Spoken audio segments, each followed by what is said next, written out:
اس نظریے کے مقابلے میں، اور اس پہ دلیل بھی دی، اور دلیل وہ آدم علیہ السلام کا قصہ جس پہ سب متفق ہیں کہ بغیر ماں باپ کے پیدا ہوئے۔ تو یہ ہوتا ہے مناظرہ، اور مناظرہ جب نہیں ایکسیپٹ ہوا، دلیل بھی دے دی، ایکسیپٹ نہیں ہوا، اس کے بعد جنگ نہیں ہوئی، اس کے بعد کوئی دہشت گردی کا سلسلہ شروع نہیں ہوا، جب ایک طرف کی دلیل جو ہے وہ غالب آ گئی رسول خدا کی طرف سے، تو دوسری طرف اور رسول خدا نے کوئی جنگ نہیں شروع کر دی، دہشت گردی نہیں شروع ہوئی، کچھ ایسے سلسلے نہیں شروع ہوئے، ایک دوسرے کے اوپر کوئی ایسے فتوے نہیں لگائے گئے، بلکہ اگلا مرحلہ آ گیا مباہلے کا مرحلہ، اور وہ تھا رسول خدا صلی اللہ علیہ وآلہ وسلم نے جو ہے اس مقام پہ وہ جو آیت مبارکہ میں سرنامہ کلام میں آپ کی خدمت میں پیش کی، فَقُلْ تَعَالَوْا نَدْعُ أَبْنَاءَنَا وَأَبْنَاءَكُمْ فَمَنْ بالکل صحیح۔ حَاجَّكَ فِيهِ مِن بَعْدِ مَا جَاءَكَ بِهِ مِنَ الْعِلْمِ، کہ اگر اس کے بعد جو علم آ چکا ہے، اس کے بعد بھی اگر کوئی بندہ حجت قائم کرنا چاہتا ہے اور وہ احتجاج کر رہا ہے اور وہ مناقشے پہ اڑا ہوا ہے، تو پھر آپ ان سے یہ کہیں کہ ہم اپنے بیٹوں کو بلاتے ہیں، فَقُلْ تَعَالَوْا نَدْعُ أَبْنَاءَنَا وَأَبْنَاءَكُمْ، ہم اپنے بیٹوں کو بلاتے ہیں، تم اچھا، اپنے بیٹوں کو اہل بلاؤ۔ اہل اہل نجران کا جو قصہ ہے، اس میں یہ نوبت پیش کیوں آئی تھی؟ وجہ کیا تھی؟ جی، اس میں یقیناً موسی صاحب رسول خدا صلی اللہ علیہ وآلہ وسلم کی سیرت میں اور تاریخ میں یہ چیز ملتی ہے کہ انہوں نے مختلف دنیا کے ممالک میں ان کے حکمرانوں کو، ان کے خواص کو، عوام کو وہ خطوط بھیجے، وہ پیغامات بھیجے کہ یہ دین حق ہے، اسلام جو ہے اس کو آپ قبول کریں۔ تو اسی وجہ سے اہل نجران کی طرف بھی جو ایک علاقہ تھا، ان کی طرف بھی پیغام بھیجا کہ آپ جو ہے اسلام کو قبول کریں۔ تو وہاں کے لوگوں نے اس دعوت پہ غور و فکر کیا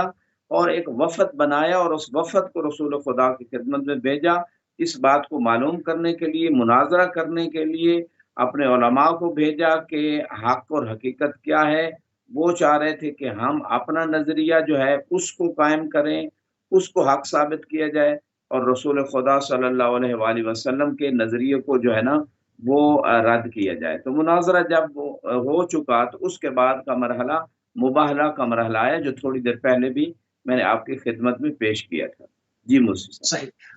اچھا، مباہلہ میں کون سی شخصیات جو ہے وہ تشریف لے کر گئی؟ اگرچہ یہ بات تو بہت معروف ہے، مشہور ہے، لیکن بہت ساری معروف و مشہور حتیٰ متفق علیہ باتیں بھی ان کو اتنا مخفی رکھا جاتا ہے، اتنا چھپایا جاتا ہے کہ نئی نسل کو وہ باتیں بعض اوقات معلوم نہیں ہوتی، لہذا ہر دور میں،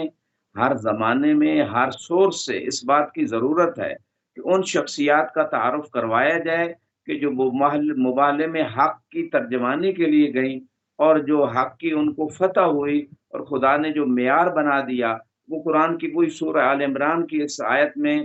اللہ رب العزت ارشاد فرما رہے ہیں، فَقُلْ تَعَالَوْا نَدْعُ أَبْنَاءَنَا وَأَبْنَاءَكُمْ، تو آپ ان سے فرما دیں اے میرے حبیب کہ ہم اپنے بیٹوں کو بلاتے ہیں، تم اپنے بیٹوں کو بلاؤ، وَنِسَاءَنَا وَنِسَاءَكُمْ، ہم اپنی عورتوں کو بلاتے ہیں، تم اپنی عورتوں کو بلاؤ، وَأَنفُسَنَا وَأَنفُسَكُمْ، ہم اپنی جانوں کو بلاتے ہیں، تم اپنی جانوں کو بلاؤ، ثم نبتہل، پھر ہم مبالغہ کرتے ہیں، فَنَجْعَلْ صحیح۔ لَعْنَتَ اللَّهِ عَلَى الْكَاذِبِينَ، بس ہم جھوٹوں پہ اللہ کی لعنت قرار دیں گے۔ تو یہاں پہ جو آیہ مبارکہ ہے اس میں جمع کے صیغے ہیں، ابنانا بھی جمع کے صیغے، بیٹوں کو بلاؤ، نسانا بھی جمع کا صیغہ، اپنی ہم مستورات کو بلاتے ہیں، انفسنا بھی جمع کا صیغہ، اور حالانکہ یہ سنی شیعہ مفسرین نے، زمخشری نے، اس کے علاوہ مفسرین نے لکھا ہے کہ ابنانا کی جگہ حسن حسین کو لے کے گئے، نسانا کی جگہ جناب زہرا کو لے کے گئے، انفسنا کی جگہ علی ابن ابی طالب علیہ السلام کو لے کے گئے۔ اب یہاں پہ اچھا ایک قبلہ، سوال پیدا ہوتا ہے۔ یہ جمع کے صیغے ہیں، تو جی جمع کے صیغے ہیں تو شہزادی مطلب جہاں پر نسانہ تھا وہاں پر صرف شہزادی گئی، جہاں پر انفسانہ تھا وہاں سے مولا امیر المومنین گئے۔ آیت میں تو گنجائش تھی، تو کیوں کسی اور کو نہ لے کے گئے؟ ہاں جی، بہت خوبصورت مسئلہ اٹھایا ہے۔ اصل میں خدا کی طرف سے یہ گنجائش اس لیے دی گئی کہ کل کو کوئی یہ نہ کہہ سکے یہ تو شروع سے گویا ایک بات گنجائش ہی نہیں تھی، فقط انہوں نے جانا تھا اور کوئی جا ہی نہیں سکتا تھا، خدا کا حکم ہی ایسا تھا، لہٰذا اس وجہ سے کوئی کسی اور کو نہیں لے گئے، اگر خدا کا حکم ہوتا تو ان کو بھی لے جاتا۔ تو اس شبے کے ازالے کے لیے خدا نے جمع کے صیغے استعمال کیے، اور خدا کے حکم سے ہی ان ہستیوں کو رسول خدا لے کے گئے۔ امام حسن حسین کو بیٹوں کی جگہ، نسانہ کی جگہ جناب زہرا کو، انفسنا کی جگہ مولا علی کو۔ اصل میں خدا نے گنجائش رکھی تھی، لیکن امت کو یہ بات سمجھانا تھی کہ کوئی اور اس قابل نہیں ہے کہ وہ اتنا سچا ہو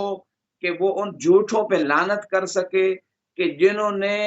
زندگی میں کبھی بھی جھوٹ بولا ہو، یا قول میں یا فعل میں کہیں بھی ان کی زندگی میں جھوٹ ہے، وہ اس قابل نہیں ہے کہ وہ لعنت کر سکے۔ لہٰذا ایسی پرسنالٹیز، ایسے کردار، ایسی شخصیات کی ضرورت تھی جن کی پوری زندگی سچائی پہ مبنی ہے، ان کا قول، ان کا عقیدہ، ان کا عمل، ان کا یعنی ہر لحظہ جو ہے نا وہ طہارت و عفت و صداقت پہ مبنی ہے۔ ایسی شخصیات کے لیے جو ہے نا، ایسی شخصیات کو مباہلے کے لیے لے جانا ضروری تھا۔ لہٰذا کوئی اور اس معیار پہ اتر نہیں رہا تھا کہ اتنا سچا ہو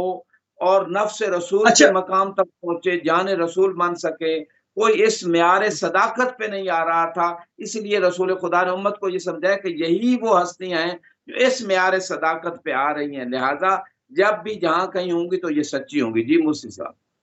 اچھا، معیار صداقت تو ثابت ہو گیا، قرآن کی روح سے بھی ثابت ہو گیا اور فعل پیغمبر سے بھی ثابت ہو گیا کہ سچے کون ہیں، کہ ہو جاؤ سچوں کے ساتھ جو کہا جاتا ہے، تو سچی تو سمجھ میں آ گئے۔ اب اس میں عصمت کا کتنا دخل ہے؟ ممکن ہے کہ کوئی آدمی پیش کر دیا جائے کہ بھئی اس شخص نے کبھی جھوٹ بولا ہی نہیں ہے، سچا ہے، تو کیا وہ اہل بیت کے قد کے برابر ہو جائے گا؟ صرف یہاں سچوں کی بات تھی یا عصمت کا بھی دخل ہے؟ جی بالکل، یہاں پہ جو بات ہو رہی ہے عملی ایک سیرت رسول خدا صلی اللہ علیہ وآلہ وسلم بتا رہی ہے کہ کچھ ایسی ہستیاں ہیں کہ ان کی زندگی میں ٹوٹل عصمت و عفت و طہارت ہی ہے، یعنی فقط صداقت کا جنبہ نہیں ہے۔ یعنی وہ ایسی ہستیاں ہیں کہ جن کی زندگی میں کوئی بعد خدا، خدا سے دوری کا جنبہ نہیں ہے، کیونکہ لعنت کا معنی ہے خدا سے دوری۔ تو جو کوئی بھی شخص جب بھی کوئی معصیت یا گناہ کرتا ہے، وہ تھوڑی مقدار میں خدا سے دور ہو جاتا ہے۔ تو الکاذبین کا لفظ تھا، یعنی تمام جمع کا صیغہ الف لام داخل ہے، اور یہ لغت کا قاعدہ ہے کہ جب جمع پہ الف لام آ جائے تو عموم کا فائدہ دیتی ہے، یعنی جھوٹوں پہ، تمام جھوٹوں پہ لعنت ہونی تھی۔ اور اس مقام پہ اگر لعنت کرنے والے ان کی زندگی میں کبھی بھی کوئی گناہ، کبھی بھی کوئی خدا سے دوری کا پہلو ہوتا، تو ان کی وہ دعا جو تھی وہ قبول ہی نہ ہوتی، کیونکہ یہ ایک عذاب آنا تھا ایک لوگوں کے اوپر۔ تو اس وجہ سے اس میں عصمت کا جنبہ بھی یقیناً موجود ہے، اور رسول خدا کی عملی سیرت بھی بتا رہی ہے کہ ان کو ہستیوں کو لے گئے جن کی تمام زندگی میں طہارت و عفت و سچائی و صداقت کا ہر پہلو موجود ہے۔ جی اچھا، مفتی۔ یہاں پر جب وہ بھی مباہلہ کی پوری تیاری کر کے آئے اور اس سے پہلے گفتگو بھی ہوئی، مسجد نبوی میں بھی تشریف لائے، ان کے ساتھ بات بھی ہوئی، تمام چیزیں ہیں، اور مگر ہم دیکھتے ہیں کہ انہوں نے مناظرہ کیا نہیں۔ کیوں نہیں کیا؟ مباہلہ کیا کیوں نہیں انہوں نے؟ کیوں وہ ہٹ کیوں گئے؟ مطلب اس پر تھوڑی سی آگے ہم اور بات کریں گے۔ میں چاہوں گا کہ تھوڑا سا اس کے اوپر تھوڑی سی بات ہو جائے تاکہ اس کو مزید کھولا جائے کہ آخر کیوں مباہلہ کرنے آئے تھے تو مباہلہ کرتے، ہٹ کیوں گئے پیچھے؟ جی، آپ کے اس کوشچن کے آنسر سے پہلے تھوڑا سا میں وہ پچھلے کوشچن کو ایکسپینڈ کروں گا۔ اس میں امام رضا علیہ السلام سے ایک مرتبہ مامون نے پوچھا تھا کہ علی ابن ابی طالب علیہ السلام کی افضلیت پہ کون سی آیت ہے؟ تو آپ نے یہی آیت مباہلہ تلاوت فرمائی تھی امام رضا علیہ السلام نے، اور فرمایا تھا کہ انفسنا، اللہ نے علی علیہ السلام کو نبی کی جان کہا ہے، اور نبی علیہ السلام کائنات میں سب سے افضل ہے مخلوق میں، اور جب رسول کی جان ہے تو اس کا مطلب رسول کے بعد سب سے زیادہ افضل شخصیت علی ابن ابی طالب علیہ السلام ہے، اور عملی طور پہ بھی علی ہی کو لے کے گئے۔ یعنی کوئی اس معیار پہ پورا نہیں اترتا تھا کہ رسول کی جان بن سکے۔ رسول کے بھائی ہونے کا شرف بھی مولا علی علیہ السلام کو ملا، یا علی انت اخی فی الدنیا والآخرہ، کہ جب انصار و مہاجرین کو ایک دوسرے کا بھائی بنایا تو مولا علی کو اپنا بھائی قرار دیا، اور رسول کی جان صحیح۔ ہونے کا شرف بھی جو ہے وہ مولا علی علیہ السلام کو ملا، یعنی نبوت اور وہ خاص چیزیں جو رسول خدا کے ساتھ مختص ہیں، اس کے علاوہ وہ تمام کمالات جو اللہ نے رسول خدا صلی اللہ علیہ وآلہ وسلم کو عطا کیے تھے، عفت ہے، طہارت ہے، علم ہے، عبادت ہے، جو بھی کمالات ہیں جو رسول خدا کو ملے تھے وہ مولا علی کو بھی ملے تھے، الا جو بعض کمالات جیسے نبوت ہے وہ رسول خدا کے ساتھ مختص ہے۔ تو کہنا یہ چاہتا ہوں کہ مولا امام رضا علیہ السلام نے بھی علی علیہ السلام کی افضلیت پہ جو آیت پیش کی وہ یہ آیت مبالہ ہے۔ اور اس مقام پہ ایک اور تھوڑی سی بات ایڈ کروں گا جو ابھی میرے ذہن میں آئی ہے کہ دیکھیں آج تک کائنات جو ہے وہ صحابہ پہ جان نثار کر رہی ہے، اور سچے صحابہ پہ جان نثار کرنا، ان کی عقیدت رکھنا، ان کا احترام کرنا واجب ہے، اس میں کوئی شک و شبہ نہیں، ان کی خدمات ہیں۔ لیکن یہاں پہ اتنا کہنا چاہوں گا کہ قرآن کی نص ہے ابناءنا، کہ ہاں اپنے بیٹوں کو بلاؤ۔ اللہ نے حسن و حسین علیہ السلام کو رسول کے بیٹے کہا ہے، یعنی اب محرم بھی قریب آ رہا ہے، بیٹوں کا تذکرہ نہیں ہوتا، بیٹوں کا پورا سال ان سے دین نہیں لیا جاتا، بیٹوں کا اتنا اہتمام، اتنا احترام، اتنا ان کا مقام بیان نہیں کیا جاتا جتنا لوگ ادھر ادھر پھرتے ہیں۔ تو کہنے کا مقصد یہ ہے کہ جن کو رسول کے بیٹے قرآن نے کہا ہے ان بیٹوں سے دین لے لیا جائے، ان بیٹوں کا ذکر کیا جائے، ان بیٹوں کی جو شان ہے رسول کے فرمان میں یا قرآن میں اس کو بیان کیا جائے۔ جس قدر ہونا چاہیے تھا وہ نہیں ہوا، یہ ایک المیہ ہے، ہر دور میں رہا، آج کے دور میں بھی موجود ہے۔ اس کے بعد آپ کے سوال کی طرف آتا ہوں کہ اہل نجران نے مباہلہ کو چھوڑ کے جو ہے وہ فدیہ کو، جزیہ دینے کو قبول کیا، وجہ کیا تھی؟ وجہ تاریخ نے جو لکھی ہے کہ اہل نجران کے جو بڑے علماء تھے ان میں سے ایک عالم نے جب یہ سوال کیا کہ کون لوگ آ رہے ہیں جو ہے رسول خدا صلی اللہ علیہ وآلہ وسلم کے ساتھ، تو انہیں بتایا، اس کو بتایا گیا کہ ان کے ساتھ ان کے داماد چچا زاد اور علی ابن ابی طالب ہیں اور بہت محبوب ہے انہیں، اور اس کے ساتھ ان کے ساتھ ان کی بیٹی ہیں جو بہت عزیز رکھتے ہیں، اور بیٹی کے 2 بیٹے ہیں۔ تو جب یہ بتایا گیا اور انہوں نے دیکھا کہ سب سے عزیز ترین شخصیات کو لے کے آئے ہیں رسول خدا صلی اللہ علیہ وآلہ وسلم، اور اس کے بعد اس عالم نے یہ جملہ کہا، انی لارا وجوہا لو سأل اللہ تعالی ان یزیل الجبل لزالہ، کہ میں ایسے چہرے دیکھ رہا ہوں کہ اگر یہ ہستیاں اللہ سے یہ سوال کریں کہ اس پہاڑ کو اپنی جگہ سے ہٹا دے تو ہٹا دے گا پروردگار، لہٰذا ایسے لوگوں سے مبالہ نہ کرنا، ورنہ کوئی ایک بھی تمہاری قوم میں سے زندہ باقی نہیں رہے گا اگر لعنت ہو گئی، خدا کی طرف سے عذاب آ گیا۔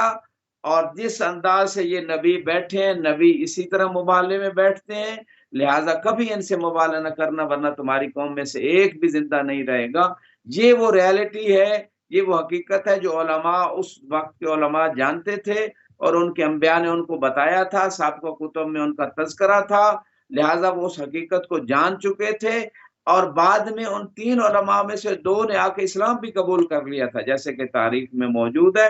لیکن اس وقت انہوں نے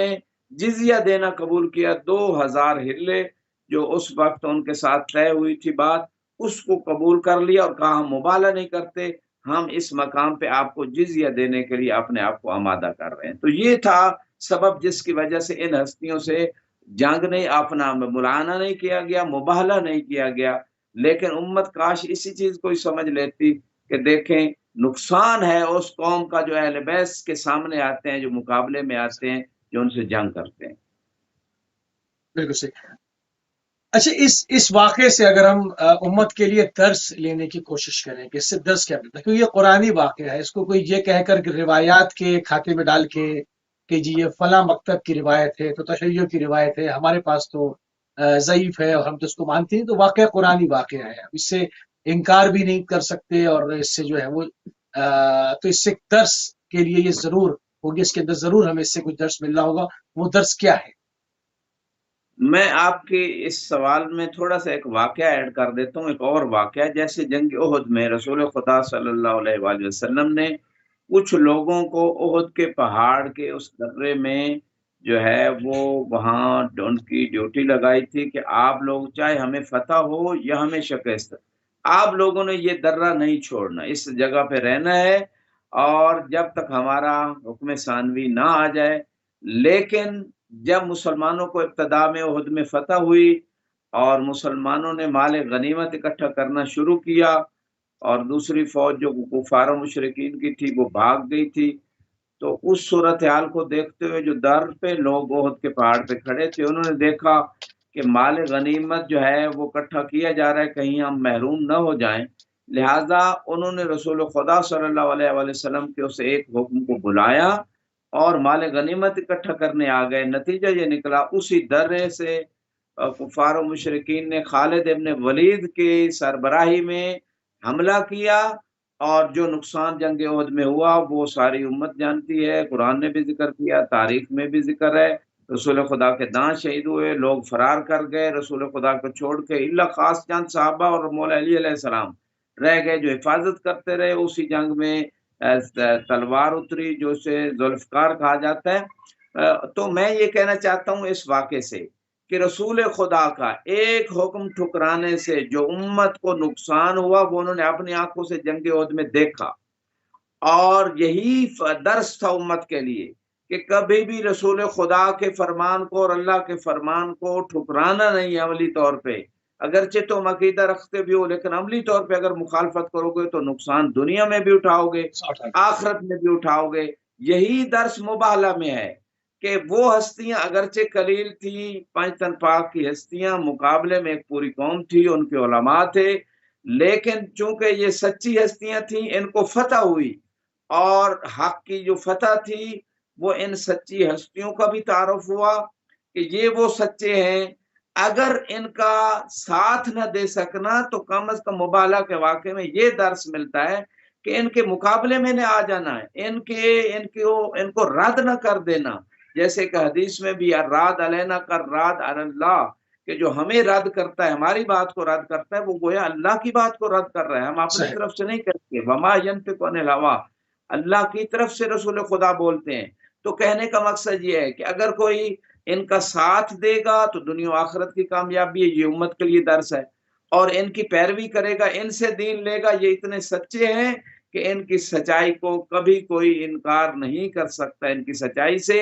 اور دوسری بات یہ کہ اگر ان کا ساتھ نہ دے سکو تو کم از کم ان کے مقابلے میں نہ آنا، ان سے جنگیں نہ کرنا، ان کو جھٹلانا نہیں، ان کو اذیتیں نہیں دینا، ان کو ٹھکرانا نہیں ہے، یہ سارا درس امت کے لیے۔ اگر اس درس کو مباہلے سے لے لیا جاتا تو میرا خیال میں جناب زہرا کو جو ہے نا حق لینے کے لیے، اپنا حق فدق لینے کے لیے جا کے کھڑا نہ ہونا پڑتا، جا کے مطالبہ نہ کرنا پڑتا، جا کے مسجد نبوی میں وہ بھی جو گھر سے بھی باہر جو ہے نا ضرورت کے علاوہ نہیں آتی تھی، اس بی کو جا کے حق مانگنا پڑا۔ تو یہ سارے مصائب جو امت کے اوپر آئے، اور اہل بیت کو اچھا اب یہ جو ہے ان کے حق کے خلافت سے بھی دور کر دیا گیا، اور پھر ایک ظلم کا سلسلہ کربلا برپا ہوئی، یہ سارے جو سلسلے آج تک ظلم کے آ رہے ہیں اہل بیت کے اوپر اور ان کے چاہنے والوں کے اوپر، اس کا ایک سبب ہے مباہلے کو اگر فقط سمجھ لیا جاتا کہ اہل بیت کی قدر کرنی ہے، ان کی رسپیکٹ کرنی ہے، ان کو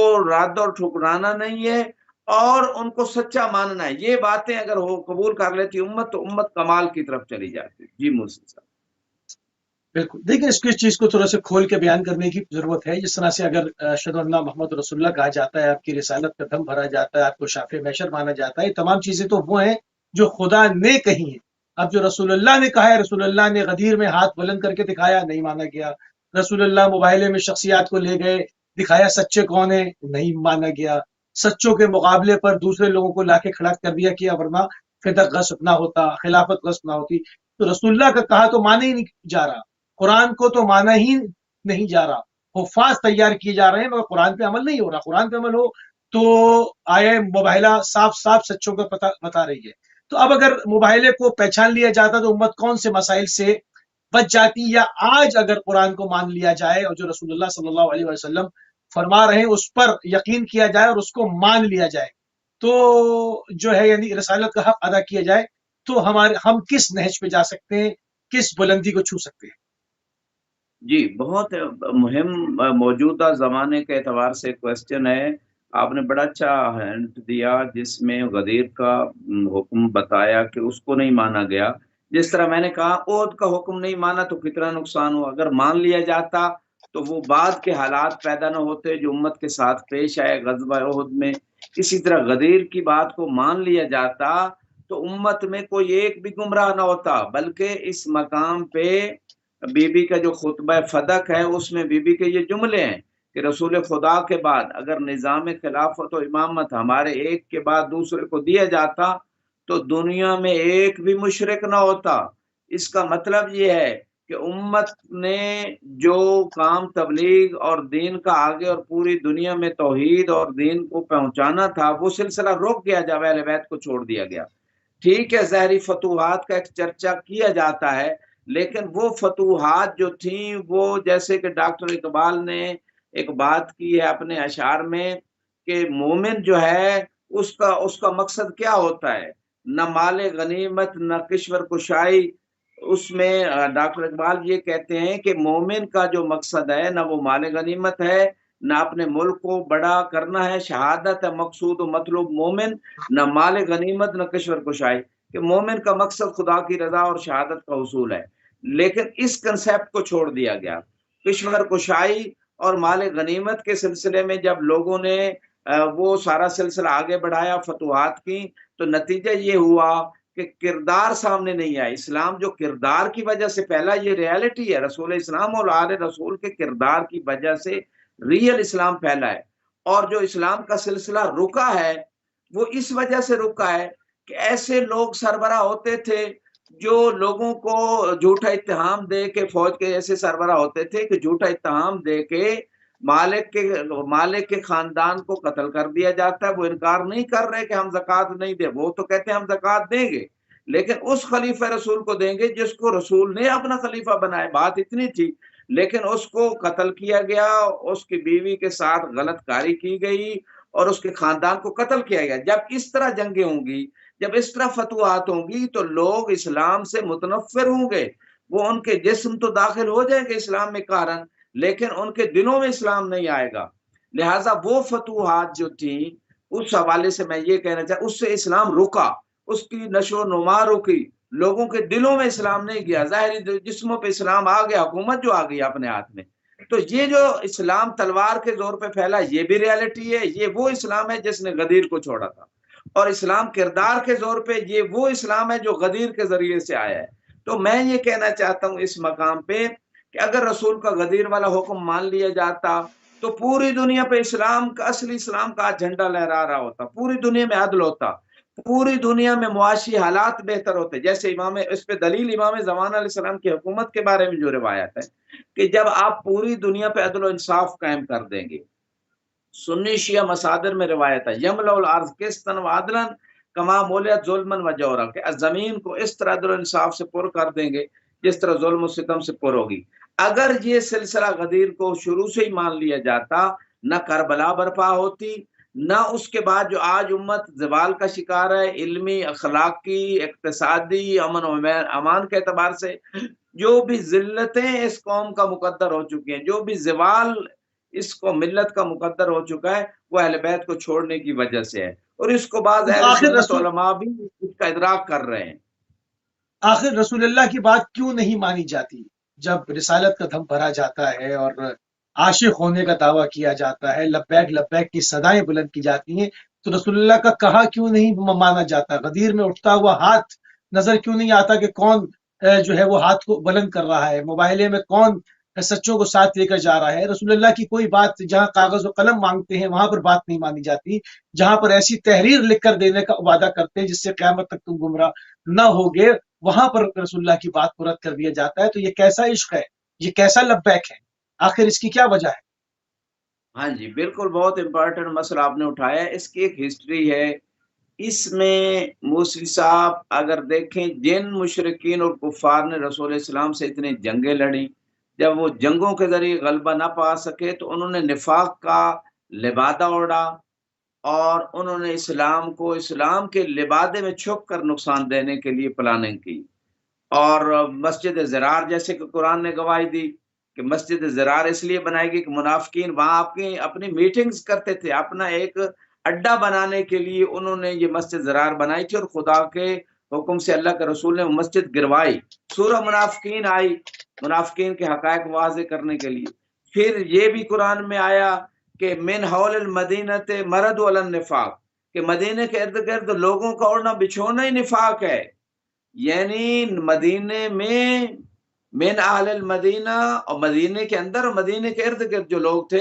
وہ خود قرآن کہہ رہے ہیں منافقین سے بھرا ہوا تھا مدینہ، اور تاریخ بھی بتا رہی ہے۔ عملی طور پر اس وجہ سے ان منافقین نے غدیر کو نہیں مانا، ان منافقین نے رسول خدا کو قلم اور وہ لکھنے نہیں دیا جو آخری وقت میں وہی ہدایت کی بات لکھنا چاہتے تھے کہ قرآن اور اہل بیت ان سے متمسک رہو گے تو گمراہ نہیں ہوگے۔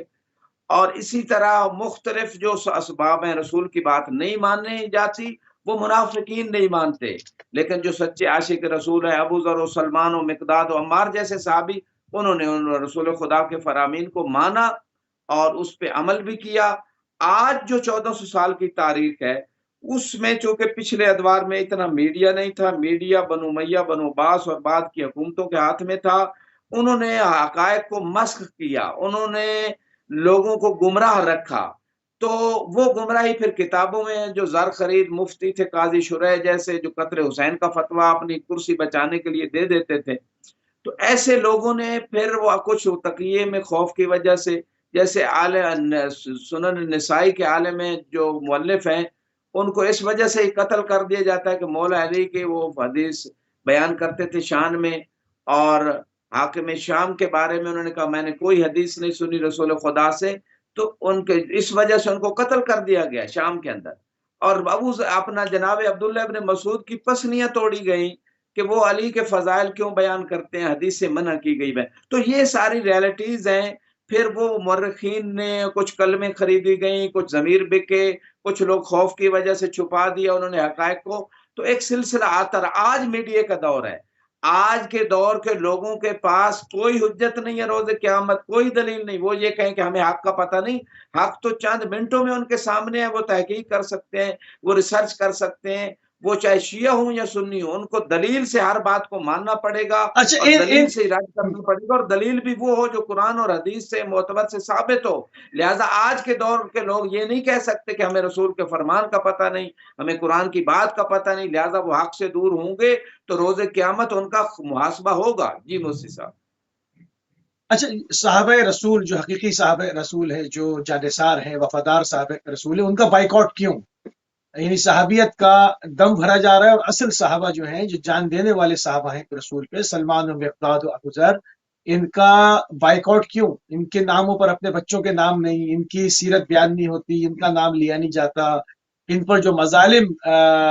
ڈھائے گئے اس کا ذکر نہیں ہوتا، ان کی شہادت کے ایام منائے نہیں جاتے، ان کی ولادت کے ایام پر خوشی منائی جاتی نہیں، ان سے حدیثیں اور روایات لی نہیں جاتی۔ تو صحابہ کے نام پر انجمنیں بنا کر قتل عام کرنے کے لیے نام استعمال کیا جاتا ہے، مگر صحابہ کے جو اصل صحابہ کی سیرت ہے وہ تو بیان ہوتی نہیں۔ بہرحال یہ ایک بات رکھنا چاہتے تھے ہم آپ کی ٹیبل پہ، وہ ہم نے ایک بات کی، آگے بڑھیں گے۔ مباہلہ کے بارے میں مفسرین کی کیا رائے ہے؟ مفسرین کیا کہتے ہیں؟ جی، اس حوالے سے مفسرین، جیسے میں نے زمخشری کا حوالہ دیا اور کتابوں میں بھی، سنی شیعہ مفسرین نے اس آیت کے ضمن میں یہی بات لکھی ہے کہ ابنانا کی جگہ رسول خدا امام حسن اور امام حسین علیہ السلام کو لے کے جاتے ہیں، اور نسانا کی جگہ جناب زہرا سلام اللہ علیہ کو لے کے جاتے ہیں۔ دیکھیں، صدیقہ جو لقب ہے وہ فقط جناب زہرا سلام اللہ علیہ کا، جو اللہ کی طرف سے اللہ کے رسول نے جناب زہرا کو عطا کیا ہے، اور امام کے ایک فرمان میں یہ جملے ملتے ہیں کہ جناب زہرا صدیقۃ الکبریٰ ہیں، سب سے بڑی سچی ہستی کائنات میں جناب زہرا ہیں۔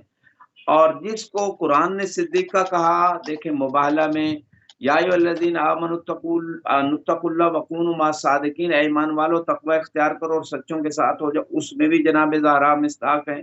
آیت تطہیر لے لیں تو عفت و طہارت و عصمت بھی بتا رہی کہ آپ سچی ہیں۔ تو جو اتنی سچی ہستی ہیں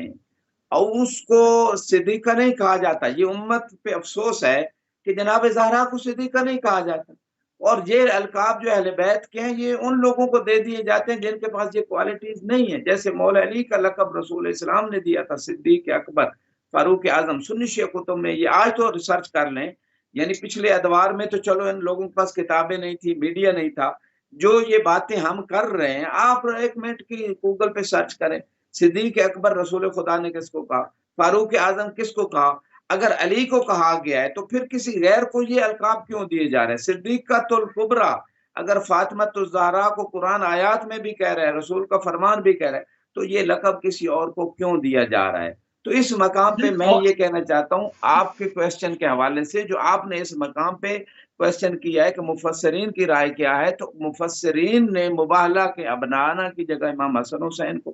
نسانہ کی جگہ جناب زہرا، یعنی اگر کوئی اور بھی سچی مستور اتنی سچائی رکھتی ہوتی جتنی سچائی جناب زہرا کی شخصیت میں ہے تو اس کو بھی رسول خدا لے کے جاتے. حالانکہ رسول کی 9 یا 13 بیویوں کا بھی جو ہے نا تاریخ بتاتی اتنا عدد تھا. تو مبالہ میں کیوں مدینے میں یہ واقعہ ہوا ہے؟ تو مدینے میں جو بیویاں تھیں ٹھیک ہے، ان میں سے بہت ساری محترمین بھی تھیں، اور ان کی مدح خود قرآن نے سورہ احزاب میں جو ہے نا بہت ساری نیک بیویوں کے اللہ نے مدح کی ہے. اور جو بیویاں ان کا بھی ذکر ہے کہ اگر یہ طلاق لینا چاہتی ہیں تو آپ انہیں فارغ کر دیں، اس طرح کے بھی جملے ہیں. ان تتوبا الی اللہ فقد صغت قلوبکما بھی سورہ تحریم میں آتا ہے کہ اگر تم دونوں عورتیں جو ہے وہ توبہ کرو بس تمہارے دل ٹیڑھے ہیں. تو یہ بیویوں کے شان میں بھی آیتیں آئی ہیں اور ان کی مذمت میں بھی آئیں. تو کہنا یہ چاہتا ہوں کہ یہ جو آیت ہے مفسرین نے لکھا ہے کہ نسانہ کی جگہ صدیقہ کبریٰ جناب زہرا گئی ہیں، ابنانا کی جگہ جو ہے وہ امام حسن حسین گئے. سنی شیعہ مفسرین اس بات کو لکھتے ہیں انفسنا کی جگہ جناب علی ابن ابی طالب علیہ السلام گئے ہیں. اور اس مقام پہ ایک مجھے جو شعر یاد آ رہا ہے، وہ ایک شخص نے رسول خدا کے بعد مدینہ کی گلیوں میں ایک شخص کو اجرت پہ لیا اور اس کو ایک جاہلیت کے زمانے کا شعر یاد کروا کے کہا گیا کہ آپ مدینہ کی گلیوں میں بلند آواز سے یہ شعر پڑھو. دیکھو قرآن کی مخالفت، کیونکہ اللہ نے حسن حسین کو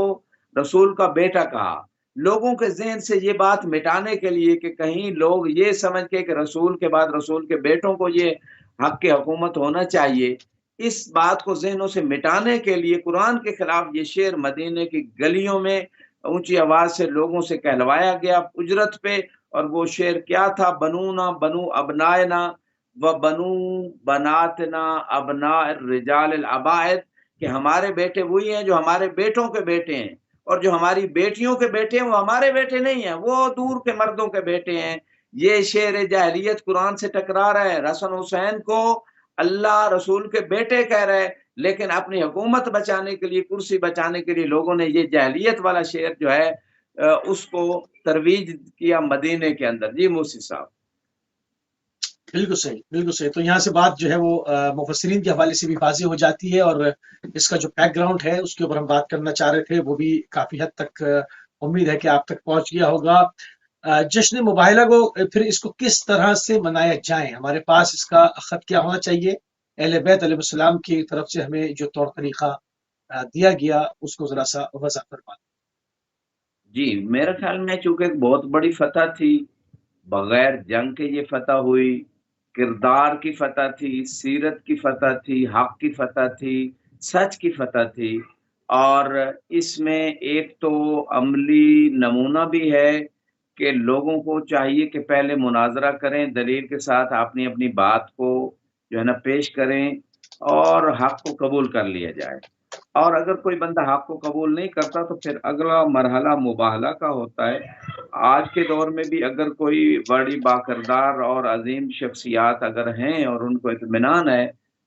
خدا کے قرب کے اوپر، اور وہ بعض علماء نے بھی مباہلے کا اس حوالے سے موجود ہے، انہوں نے بھی لوگوں کو دعوت دی. بات کا یہ ایک الگ موضوع ہے، اس پہ ابھی میں بات نہیں کرنا چاہتا. تو یہ عظیم جشن ہے، اس کو منایا جائے. اہل بیت کی صداقت، اہل بیت کی حقانیت، اہل بیت کی عظمت اس جشن میں ظاہر ہوتی ہے. اور امت یہ بات اگر سمجھ لے، چاہے وہ ہم میڈیا سے منائیں، چاہے ہمارے مساجد امام بارگاہوں میں جو بھی طریقے ہیں جلوس نکالیں اس فتح کا، تو یہ بہت بڑی فتح تھی. جس طرح فتح مکہ ہوئی، اسی طرح یہ بھی ایک بہت بڑی فتح تھی اسلام کے لیے، حقانیت کے لیے. تو جب لوگوں کو پتہ چلے گا کہ سچی ہستیاں کون ہیں، فقط ان ہی کو کیوں لے جایا گیا اور لوگوں کو کیوں نہیں لے جایا گیا اس مباہلہ میں، تو پھر یہ ایک تبلیغ کا راستہ کھلے گا، حق کا راستہ کھلے گا۔ دیکھیں غدیر کو بھی اسی طرح جلوس نکالے جائیں، غدیر کے بھی جس طرح محرم میں جلوس نکالے جاتے ہیں، غدیر کے جشن کے سنی شیعہ مل کے جلوس نکالیں، اور غدیر کا پیغام بھی عام کیا جائے، غدیر کا بھی خمسہ عشرہ جو ہے نا جس کو محافل کہتے ہیں رکھی جائیں، تاکہ لوگوں کو اگر غدیر سمجھ آ گئی تو لوگوں کو اصلی دین سمجھ آ جائے گا، اور اگر غدیر کو سمجھ لیا جاتا تو کربلا برپا نہ ہوتی۔ لہٰذا غدیر کا بڑا ریلیشن ہے کربلا سے، تو جو خطبہ بھی اپنا محرم میں ان کو یہ کہنا چاہوں گا وہ ضرور غدیر کو ٹچ دیا کریں، اور جو امت مسلمہ کے باقی فرقوں کے لوگ بھی مجالس میں آتے ہیں یا میڈیا پہ سنتے ہیں، ان کو پتہ چلے کہ کربلا برپا ہونے کا سبب غدیر کو نہ پہچاننا ہے، غدیر کو نہ ماننا ہے۔ تو آج بھی امت اگر غدیر کو مان لیتی ہے تو بہت ساری چیزیں حل ہو سکتی ہیں، عزت و شرف دنیا و آخرت میں ان کا مقدر ہو سکتا ہے۔ تو اس مقام پہ جو آپ کوشچن کر رہے ہیں وہ یہی کہنا چاہوں گا کہ ہم جو ہے اس جشن کو بھرپور طریقے سے منائیں، ہر جگہ منایا جائے، کم از کم ایک دن ہر جگہ جو مختلف آبادیاں ہیں، امام برگاہ ہیں، مساجد ہیں، چینلز ہیں، کم از کم ایک دن سال میں پورے امت مسلمہ اس کو منائے اور اس کے ذریعے سے حقیقت کا پیغام پہنچائے۔ یہ ہے حق کی نصرت اور حق کی فتح۔ جی موسی صاحب۔ صحیح۔ اچھا، اس میں ہر دور میں اگر سچوں اور جھوٹوں کو الگ کرنا ہو کہ سچا کون ہے اور جھوٹے کون ہیں، تو مباہلہ کا کیا کردار بنتا ہے؟ کیونکہ میسج تو قیامت تک جائے گا، قرآنی واقعہ ہے، قیامت تک اس کی آیات جو ہے وہ سچوں کو علیحدہ اور جھوٹوں کو علیحدہ کرتی ہے، مباہلہ کے جی حوالے سے جواب۔ بالکل، جیسے جی قرآن میں ایک اور مقام پہ جیسے اللہ نے ارشاد فرمائے یا ایھا الذین آمنوا اتقوا اللہ وکونوا مع الصادقین، اے ایمان والو تقوی اختیار کرو اور سچوں کے ساتھ ہو جاؤ۔ اب لوگوں کو چاہیے کہ جب اللہ یہ بات قرآن میں کر رہا ہے کہ سچوں کے ساتھ ہو جاؤ، وہ سچے تلاش تو کریں۔ خدا نے جب ایک میسج دیا ہے، پیغام دیا ہے کہ سچوں کے ساتھ ہونا ہے، قول میں، فعل میں، ہر چیز میں، جیسے وہ کہتے ہیں ویسے کرنا ہے، تو ان سچوں کو تلاش کیوں نہیں کیا جاتا؟ سوال یہ ہے، قرآن فقط حفظ کر لینا، حفظ کرنا ایک سعادت ہے، ایک اجر رکھتا ہے، لیکن حفظ کے بعد اس کو سمجھنا بھی ضروری ہے۔ یعنی بغیر سمجھے قرآن کو اگر ہم فقط حفظ کر لیں تو کم من قارن والقرآن یلعنہ روایت کہتی، کتنے قاری ہیں قرآن ان پہ لعنت کرتے ہیں کیونکہ قرآن کے مخالف جا رہے ہوتے ہیں۔ تو لہٰذا قرآن جب کہہ رہے سچوں کے ساتھ ہو جاؤ تو امت سچوں کو تلاش کیوں نہیں کر رہی؟ اور یہی آیت مباہلہ، قصہ مباہلہ، اچھا، وہ ضمن سچوں کو بارے میں بتا رہا ہے کہ سچے کون ہیں، اور وہ پنجتن پاک ہیں۔ یعنی یہ کلیئر ہو گیا کہ یہ سچے، اگر اور بھی کوئی اس مقام کی سچائی رکھتے ہوتے، اس مرتبے کی سچائی جس مرتبے کی اہل بیت کے پاس ہے، تو رسول خدا انہیں بھی لے جاتے۔ لہٰذا یعنی ایسے سچے مراد ہیں کہ جن کی سچائی کے ساتھ عصمت موجود ہے، ٹھیک ہے، اور ابو ذر بھی سچے ہیں، لیکن وہ سچائی جو ہے وہ دین کی رہبری کے لیے کافی نہیں ہے۔ یہ وہ سچائی ہے کہ جس سچائی میں آدم سے لے کر جناب اہل بیت کے آخری فرد تک ہر فرد کی ہر قول و فعل و سیرت میں سچائی ہی سچائی، ان سچوں کے ساتھ ہونے کا حکم دیا گیا ہے، اور وہ واضح آیا مباہلہ کے اس قصے میں۔ لہٰذا ان کے ساتھ اگر کوئی نہیں ہوگا تو وہ اپنا ہی نقصان کرے گا، دنیا میں بھی آخرت میں بھی، اور خدا کے اس حکم کے اوپر عمل پیرا نہیں ہو سکے گا۔ موسی صاحب آپ کچھ کہنا چاہتے تھے؟ جی، اس میں اگر اس میں استقبال مباہلہ اور استقبال محرم کا جو کمبینیشن ہے وہ کیا ہے، اس کا جو ربط ہے وہ کیا ہے؟ جی بالکل، ربط واضح ہے کہ ہم نے محرم میں، اصل میں محرم میں ہونا کیا چاہیے، محرم کا میسج کیا ہے، امام حسین علیہ السلام کی یاد منانے کا مقصد کیا ہے۔ امام حسین علیہ السلام جب کربلا کے لیے نکل رہے ہیں تو انہوں نے وہ اپنا مقصد بھی بتا دیا تھا، انی لا مخرج اشرا ولا بطرا ولا مفسدا ولا ظالما انما خرجت لطلب الاصلاح فی امت جدی، کہ میں اپنی جد کی امت میں اصلاح کرنا چاہتا ہوں، میرے قیام کا مقصد یہی ہے۔ اور اس حوالے سے انہوں نے فرمایا واسیر بصیرت جدی و ابی علی ابن ابی طالب، امت میں اصلاح کے لیے میں اپنے نانا اور اپنے بابا کی سیرت پہ چلوں گا۔ تو اب یہاں پہ امر بالمعروف نہی عن المنکر کا حکم بھی دیا۔ تو محرم کے اندر جو انسان مقصد امام حسین ہے اس کو آگے بڑھانا ہوتا ہے، اس کو امت کو متوجہ کرنا ہوتا ہے کہ ہم نیکی کی طرف بلاؤ، برائی سے روکو، اور نیکی طرف بلانے اور برائی سے روکنے کے لیے رسول خدا اور علی مرتضیٰ کی سیرت سامنے رکھنی ہوگی۔ لہذا مباہلہ میں بھی یہی پیغام ہے کہ ان پانچ تن پاک کی سیرت کو سامنے رکھیں، ان پانچ تن پاک کو اپنا آئیڈیل اور ایسی پرسنالٹیز اپنے ذہنوں میں اور اپنا ایز اے مقتدا جن کی اقتدا کرنی ہے ان کو سامنے رکھیں۔ مباہلے کا بھی وہی میسج ہے کہ اگر ہدایت لینی ہے تو پانچ تن پاک کو سامنے رکھنا ہوگا، اور کربلا کا بھی یہی میسج ہے، تبھی جا کے اصلاح ہوگی امت کی، تبھی جا کے امت گمراہیوں سے نکلے گی، تبھی جا کے امت عزت و شرف پائے گی، تبھی جا کے امت کو اتحاد نصیب ہوگا، تبھی جا کے امت اقتصادی حوالے سے آگے بڑھے گی۔ اور قرآن کی اس آیت میں ایک اور مقام پہ اللہ رب العزت نے ارشاد فرمایا ہے، مَن یتق اللہ یجعل لہ مخرجا ویرزقہ من حیث لا یحتسب، تو جو تقوی اختیار کرے گا اللہ تعالیٰ اس کو مشکلوں سے نکالے گا اور سبحان اللہ، وہاں سے رزق دے گا جہاں سے اس کا گمان بھی نہیں ہوگا۔ تو یہاں سبحان اللہ، سچوں کے ساتھ ہونے کا جو حکم تھا وہاں بھی اللہ نے کہا تقوی اختیار کرو، یعنی جو سچوں کے ساتھ نہیں ہوتا وہ متقی نہیں ہے۔ جب متقی نہیں ہے تو دنیا کے مسائل بھی اس کے سبحان اللہ، رہیں گے، اقتصادی مسائل دوسرے، اور آخرت کے بھی رہیں گے۔ لہذا مبالغے کا پیغام سبحان بھی اللہ، ہے تقوی اختیار کرنا اور سچوں کے ساتھ ہونا اور ان کی سیرت کو سچوں کے ساتھ اپنانا۔ ہیں، اور کربلا کا سبحان اللہ، پیغام بھی یہی ہے، اور سیرت دو ہستیوں کی، مصطفیٰ اور مرتضیٰ، اور پھر جو جن کی طرف یہ بلائے، یا یعنی علی 14 معصومین سلامت کی رہیں، سیرت اگر سامنے ہوگی، 14 سلامت بادشاہ، معصومین کی سیرت، تو امت فلاح کی طرف جائے گی، کامیابی کی طرف جائے گی، عزت کی طرف جائے گی، اور ان کے دنیا و آخرت کے مسائل بھی حل ہوں گے۔ یہی مبالغے کا پیغام اور یہی کربلا کا پیغام۔ جزاک اللہ، سلامت بادشاہ آغا جان، بہت شکریہ، انتہائی مشکور ہیں، انتہائی ممنون ہیں جناب آیت اللہ سید نصیب عباس نشوی صاحب آپ کے کہ آپ نے ایک مرتبہ پھر اپنا قیمتی ٹائم اہل بیت ٹی وی کو دیا۔ ناظرین، ایام مباہلہ ہے، غدیر کے بعد مباہلہ، ایک اور قرآنی عید، ایک اور اہل بیت کے گھر کی عید، جو کہ قرآنی آیات کبھی جو ہے وہ طہارت بیان کر رہی ہیں اہل بیت کی، کبھی جو ہے وہ پوری کائنات میں، پورے عالم میں سب سے زیادہ سچا ہونے کا اعلان کر رہی ہے۔ تو اس پر گفتگو لے کر جو ہے وہ روزی آپ کی خدمت میں حاضر رہیں گے۔ اس وقت ہمارے پروگرام کا ٹائم